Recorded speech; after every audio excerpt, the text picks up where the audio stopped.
Question number one, why are we here in this situation, not only with the climate and worldwide, we are facing today? The answer is thanks to scientific and business and technology growth. When did it start?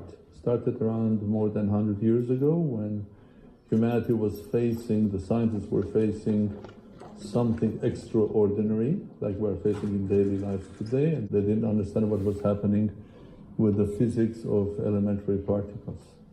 Until they understood that what must be changed is a very important thing, the way we think. We have to change our logic. We have to change our common sense, because the behavior of elementary particles is completely different than the behavior of big classical. So that was when the quantum physics was created, and it was created because great geniuses, starting from Albert Einstein, Paul Dirac, and others, Schrödinger, they were brave enough to change the way they think.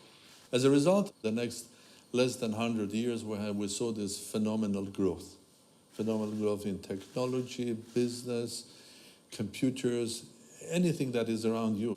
During development, as always happens, in the first industrial revolution, second, third, fourth, you name it. In the future, I do believe there'll be no 6, 7, because we'll be living in a world where there'll be constant revolutions. And I call it rapid evolution, R evolution, which is R, rapid evolution, which means revolution. So it will be revolution happening every month. So we are in a position that new technological advances, new ideas and everything will be happening so soon.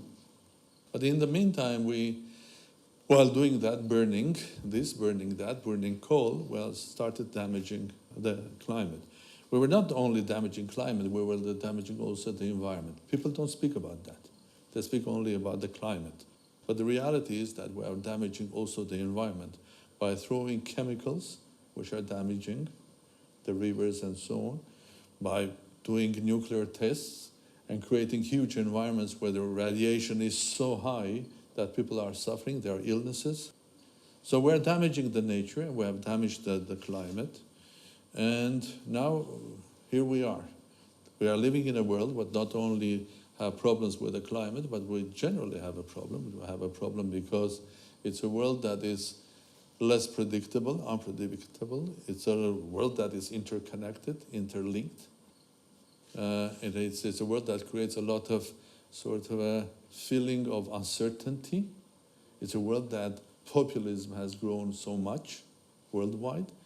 It's a world that we have a lot of questions that are not answered, even in countries like Europe or America and elsewhere, where basically the classical democracy that was every 5 years elections. So people were going to an electoral box and voting and then waiting another 5 years to express their ideas. Now it's voting every day 5 times, not every once in 5 years, but every day 5 times on their Facebook. So things are changing, and that creates a feeling of uncertainty, unpredictability, a lot of fear as well. So one of the problems is the climate. So how do we resolve that? I was lucky as the President of the Republic of Armenia. I was representing Armenia in Glasgow at the climate summit. And I would tell you openly that I'm happy because we made a progress there, basically in a form that a lot of institutions, organizations, international organizations, including charities and NGOs, have made a commitment to support climate credit, climate so on. So, but where is the final solution? Because that conference is going to come to Abu Dhabi as well, soon, in 2 years' time. So, where is the solution? I think the solution is, and will be, when the doors of climate resolution will be opened for technology, because technology was the problem that created it, was the source, was the basics, because we had all of this growth using technology and damaging the climate. So the solution will be with technology, but the solution will be also in a way and then the day when the doors of climate solution will be open for businesses.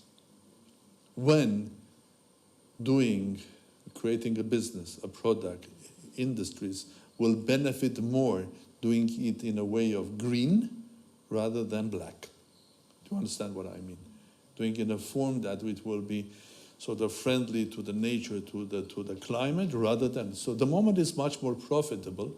There are trillions of dollars available worldwide, both in public and private sectors, that can go into this business, and they can basically help to resolve the climate issue. That's the way forward. I think just appealing to people, appealing to their mind, to their common sense, appealing to their soul, appealing to their humanity is absolutely necessary. But will that resolve or not? We are living in a world that is driven by technology and business and economy. So I think we have to open the doors to the business. And I am absolutely convinced that the moment these doors are opened, and to open these doors, I think international community in the form of different states, international organizations, have to agree that these are the new rules of behavior. And then technology will have the capacity. And of course, there are many ways of doing that. And one of the ways I will just give you an idea that I presented at Glasgow was converting that into climate activity. We all live on the same planet. It doesn't matter where we are planting a tree. Am I right or wrong? Because if oxygen is produced, it doesn't matter is it produced in Emirates, in the neighborhood in Qatar, or in Siberia, or in China. Because we breathe the same air worldwide. Okay? But damaging also the same. When we damage the climate here, we damage everywhere. So there are a lot of countries or organizations that are producing CO2. They are committed to the change, but of course any change needs time. Our life today, well, let's say 30, 40, 50 years ago was completely black, burning coal, mostly, and then oil. Now it has become a bit more grayish, because we are using energy of sun, energy of wind. We are burning more gas than oil. The oil that we are burning is more sort of a sophisticated, it's cleaner, so it has become gray. But our target is to become what? Green. On the way from the black to the green, we need time. And any solution which is environmentally friendly, and some people think that nuclear is also a solution because it doesn't damage the climate. Some people are afraid of nuclear because they think that it can damage the nature. So I'm not going into that debate, but we need time for that. And we need an effort. And one of the efforts is, if I'm a small country that doesn't have a big problem with climate or climate credit, there's a big country that is burning coal. They need time to convert the coal industry into sun one. So the problem came with a huge growth of industry and technology. And the solution will come with the huge growth of technology and openness. And of course, as it was in the case of physics, one has to change, first of all, not the technology, not the tools, but has to change here. The way we approach the world, the way we approach our business, the way we approach our life. And we want to have a world where our children will live. And that will be a world which is predictable, stable, sustainable, healthier. And the solution again is not in the money, there are trillions of dollars available, not in the technology which is there, it's here. So I wish all of you healthy life and try to live with an open mind.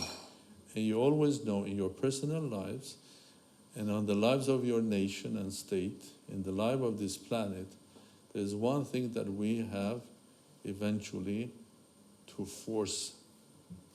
That's our ideas, that's our brain, the way we think and the way we approach.